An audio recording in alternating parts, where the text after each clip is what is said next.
Hi Cherie, you wanted to know if there was anything I would have added to the original Vampire Academy series after hearing the reactions. And actually there really isn't that much. The series panned out the way I wanted it to. I had it planned from the very beginning, what was going to happen in each book and how it would eventually end.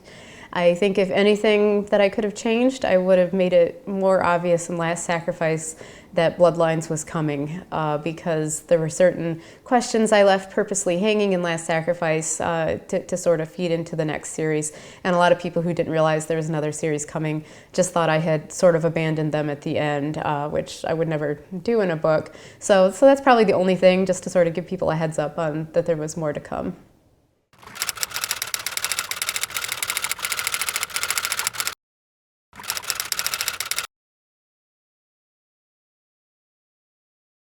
Hey Alyce, so I hear you want to know about the theories behind me killing off characters, whether it's planned or if I decide certain characters' times have just come. And it really is planned. I do plan my series out from the beginning. I outline how I want each book to end. And, you know, death, as terrible as it is for some characters, it just kind of needs to happen to move the book along, to make other characters grow, because they certainly have reactions when those they care about die. So most of it is planned. I've never really had a point where I'm just like, oh, I'm tired of them, I'm going to get rid of them right now. There is a reason, and that's definitely true for those who have died, particularly in the second book, which I understand you're interested in. That there was all a plan behind that, and it had a greater purpose, even though it turned out to be kind of a sad one.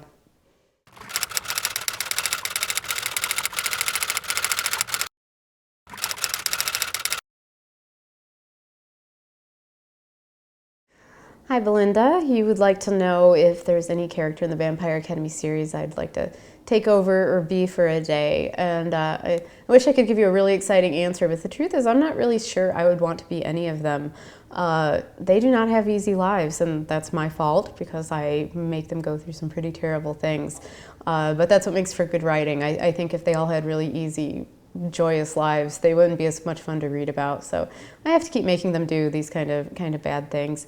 So there probably isn't anyone I would like to be. It would be kind of nice to throw a punch like Rose can, I suppose, because if I tried it now, I'd probably break my hand. But otherwise, I'm content to leave them where they are and me where I am.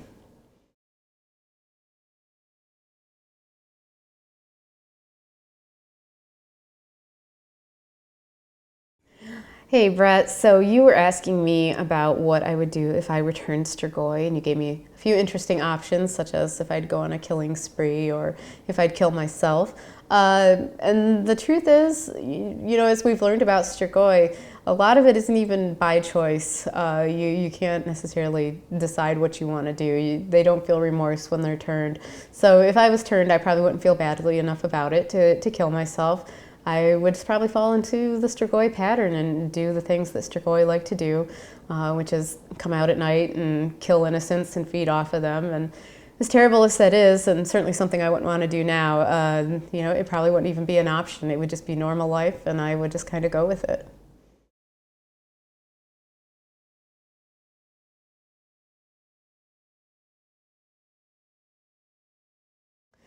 Hello Chantal, so you would like to know if Rose and Dimitri will get married. I think a lot of people would like to know that as well. I'm not a big spoiler person, not someone who gives away tidbits about future books or other series, so I can't answer that question for you. I can tell you that if it is something that happens, it would probably be a ways down the road. We last left Rose at 18, and she's still feisty enough, even though she knows Dimitri is the one she wants to be with, and there's no question about that. I think she might chafe a little bit at the idea of getting married quite yet. She'd probably at least want a 2 in front of her age before that happens. So, you know, if it does happen, it's probably going to be Dimitri pushing it more, ready to settle down, while Rose kind of fights and keeps up her rebellious streak for a while. But who knows, maybe someday.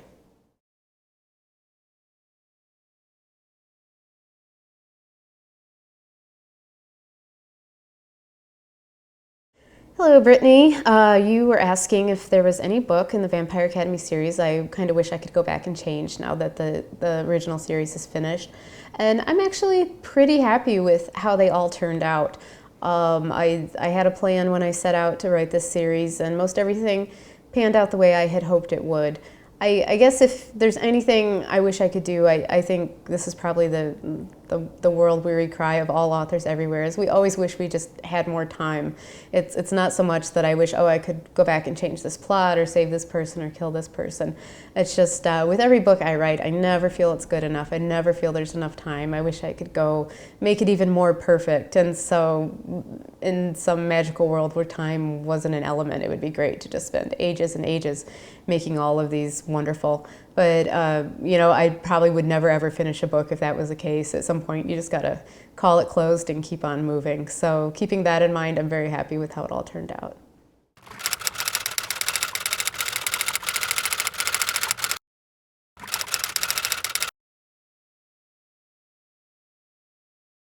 Hey Stacey, so I'm here to talk to you about any characters I may or may not have hated.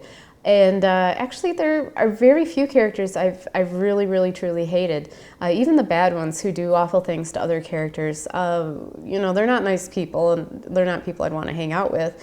But I don't really hate them as their creator and for their part in the story, because it's necessary. It's necessary for the plot.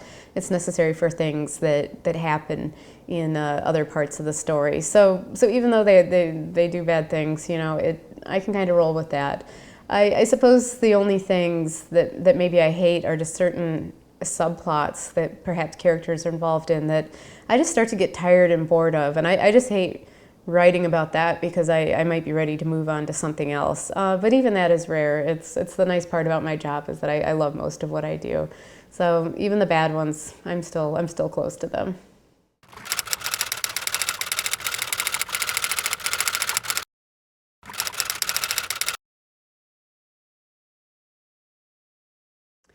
Hey Darcy, you wanted to know about the titles in the Vampire Academy series and if there had been others and how that process goes.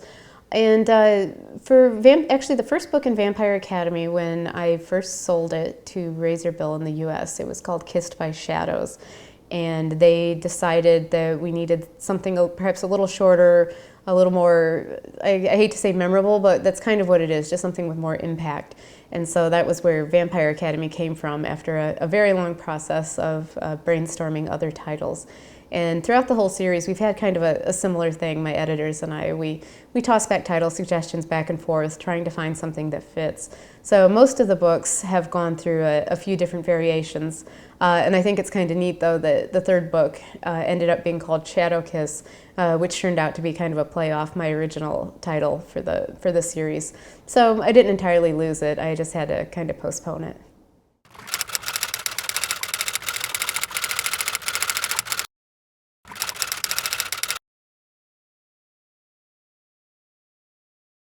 Hi, Ashley. So you would like to know if anyone has contacted me about getting in touch with the vampire world.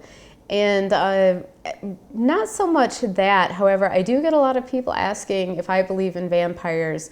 And usually those are people who tell me that they also believe in vampires, and some of them have personal experiences with them. But no one has asked me to set anything up, for which I'm grateful, because I'm not really sure how I could help them out. And much to the disappointment of some of these who tell me they believe in vampires, I really don't in the real world. I can kind of believe some people have vampiric personalities, the kind of people you're around and you talk to them for a while and you just feel exhausted, like they've drained you afterwards. But that's the closest I think I've ever come. The blood-sucking, night-loving kind, just not seeing it.